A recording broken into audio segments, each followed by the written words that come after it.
Welcome to another episode of Long Live the Veteran Brotherhood, or LLVB for short.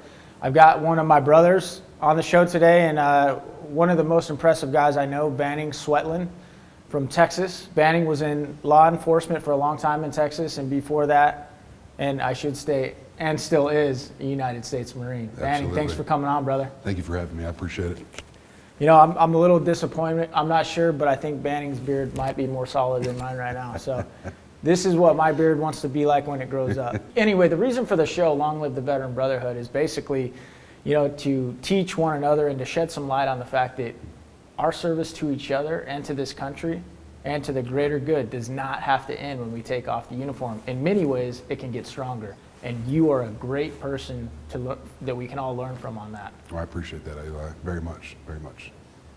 Thank you. How have you been able to, in the things that you've been doing now, give back to the brotherhood and give back to the country that you love so much?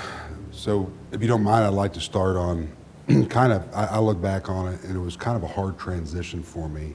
In 2001, we all know that year, there was a lot of things that went on from my departure of the Marine Corps, trying to get into law enforcement because it was my childhood dream to do that. I ran into so many roadblocks and hurdles, I didn't quite understand that. I moved back to Texas once I got out of the Marine Corps. I drove to several police departments, and Eli, I didn't finish college while I was in the Marine Corps. I always thought I could hold that off for a little bit. Each department I went to in Texas, over in Dallas and in the Rockwall County area, at that time required a college degree or higher. So I don't want to say I was turned down because they had the requirements. And at that time, Google wasn't as good as it is now to be able to research stuff. So I felt like I was getting turned down, and maybe I thought, maybe there's a reason this is happening, and I believe that's true. So one day after leaving 3 more police departments, I was on Interstate 30 east of Dallas, and I was kind of fed up, and I was like, I'm gonna be a police officer, and I'm not gonna stop until I make that goal. I felt like I had more to offer our citizens, even though I was gonna be wearing a different uniform. Right. So I saw a state patrol car on the right-hand side, and let me tell you that when you see a Texas Department of Public Safety patrol car on the side of the road, you definitely slow down. It's that. They're a very aggressive-looking car. Me being a former 0311 Marine, decided to increase my speed slightly, which caused the motivated state trooper to pull me over. Can you, real quick, explain what an 0311 was? Yes. So in 0311, we've been called ground pounders. We're the first ones to go in. It's an infantryman. So I was a rifleman in the Marine Corps. It's your basic rifleman or infantryman position. Basically, it's like a modern-day Viking. Absolutely. Am I correct? Yeah. That is true. If Absolutely. you need some bad things done to some bad people, man, I tell you what, you call the 0311 Marines, that's right, the grunts, and they will get the job done. Yes. So going back to this very tall, had his cowboy hat on, he walked up to me, and it was Texas, so he asked me if I knew what I was doing, and I said, yes, sir, I did, and I did it on purpose, and to watch the expression on his face was priceless. And I said, sir, I understand if you want to write me a ticket, but all I want to do is become either a state trooper or a police officer in the state of Texas, and I'm running into some dead ends. He, too, was a former Marine, and the young Marine that I was, I may have had 4 or 10 bumper stickers on the back of my car that I was proud of what I was in the past.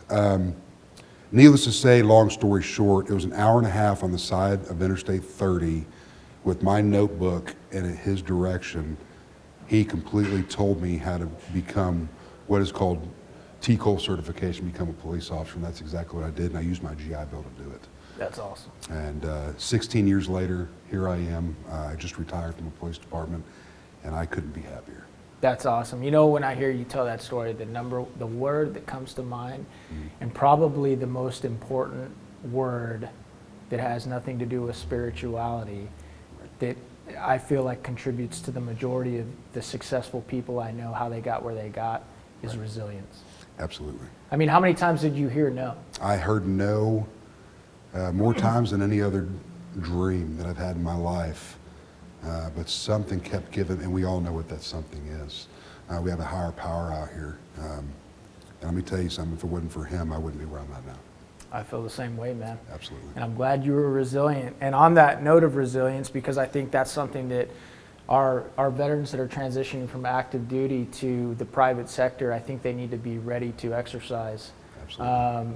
And the cool thing is, the thing with resilience and hearing those no's over and over again and hearing those no's and no's and no's, I think that's really important to what you're doing now, because you're doing some pretty high level stuff now, and I'm sure in that process you've probably heard about a jillion no's.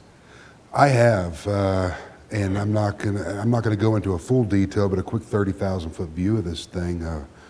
5 days after the Dallas 5, I've been compiling data since 2001. Real quick, what is the Dallas 5? So the Dallas 5, there was an ambush on 5 officers. And when that occurred, it changed policing across the country. It found out that we are not truly ready for everything that's coming at us. I've already been compiling notes since 9/11 on how I believe that I can contribute to the communication problem that we're having between police, fire, EMS, and our 911 dispatchers. Movies portray us to train together all the time, and when we go to these priority 1 really bad calls, and we know, being police, know what fire department's going to do, and the fire department knows what the police is going to do, and we're all working with the ambulance company, and that is so far from the truth, Eli, across this country. And that's why we're building the facility that we are, is you have to learn from the mistakes our country has made in the past to be able to make us a safer place. Yep. And I believe we're going in the right direction on that. That's awesome, man. I can't wait to see. I know I've already seen a lot of progress. I can't wait to see what it becomes in the future.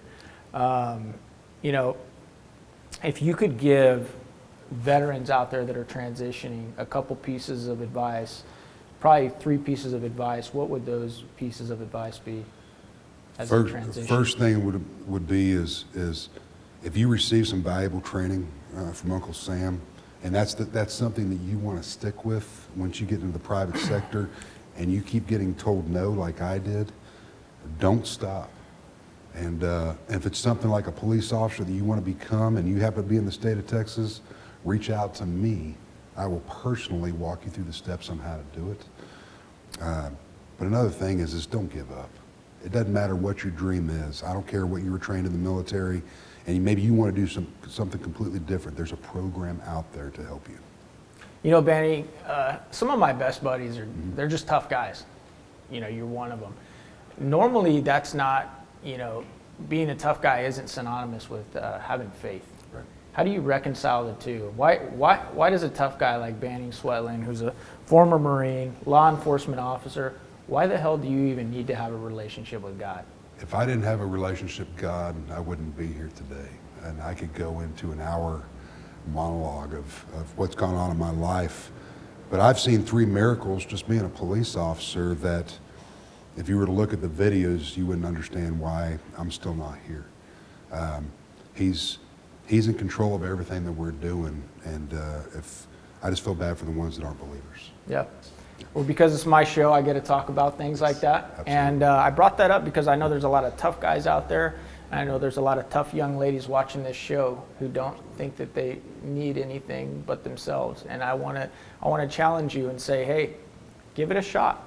Look into it.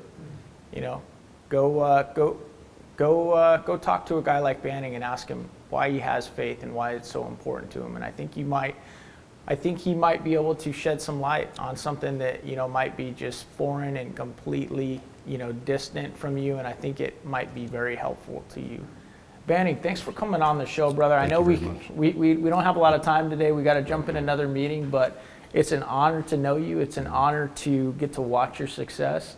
And I appreciate that you understand the meaning of this show, that the service to each other doesn't have to end when we take off the uniform. It can even get stronger. So thank you, brother. Thank you very much. I Yep. appreciate it. All right.